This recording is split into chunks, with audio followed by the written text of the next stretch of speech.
Hello everyone, remember this? Inside Star Citizen Alpha 4.6 patch report, January 22nd.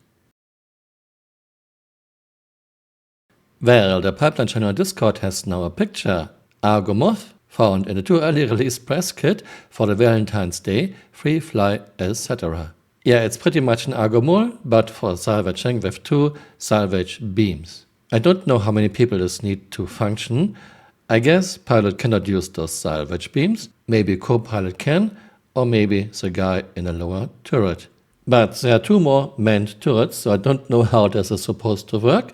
Maybe those smaller manned turrets have their own salvage beam. And I would like to point out that salvaging is not very lucrative anymore, and it has an extra step now for a few patches. You have to refine your salvage material, and you have to wait.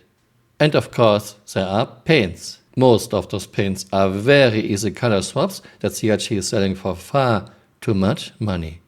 And we have new racing skins paints, and even a new paint for Saber, and more racing paints. Thanks for watching, and see you next time. Bye. Auf Wiedersehen. It actually happens inside the shader. It's pretty cool. There's a sort of pretty efficient way of storing the data, so it's not massive amounts of texture memory. Sign distance fields, if anyone's interested.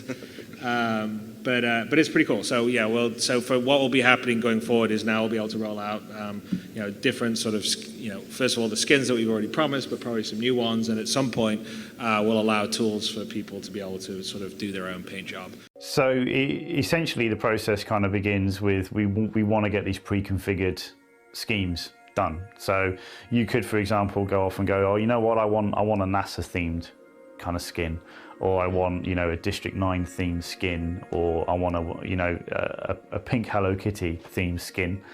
And then essentially we as artists create basically the material files. They're tiny in memory. They're so small that we can have hundreds of them if we want to, because they're all calling the same textures. That's what's done under the hood, okay? Once those material files are created and obviously named accordingly and sanity checked that the emblem is called emblem and the submaterial ID is called submaterial ID 1, 2, and 3, they have to be the same names. That's then handed to tech design to then kind of set that up with the loadout that they're putting together for that shit. Further forward, we want these kind of paint configurations to become hex codes.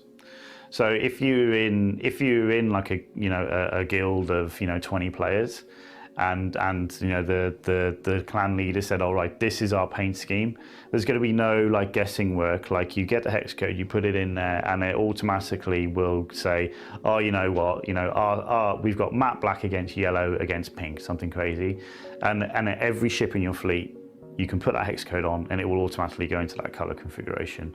So there's a lot of kind of cool things, and as artists we do this stuff all day every day, and we were just like, why wouldn't we give the end user this functionality?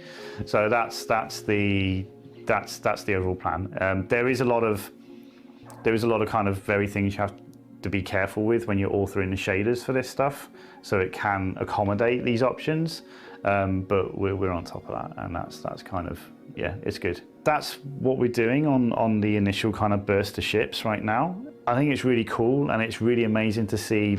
Today I just kind of caught up with the guys and looked at what we're working on for that stuff, and there's a fleet of 50 ships, all with different skins, all with different loadouts, and it injects color into the game. You can have your kind of personal things going on, which is kind of cool.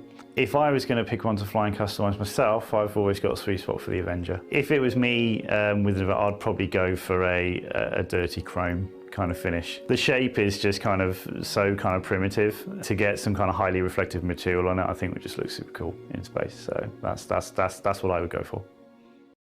Hey, you're still here. You might want to join me on Twitter or on Blue Sky.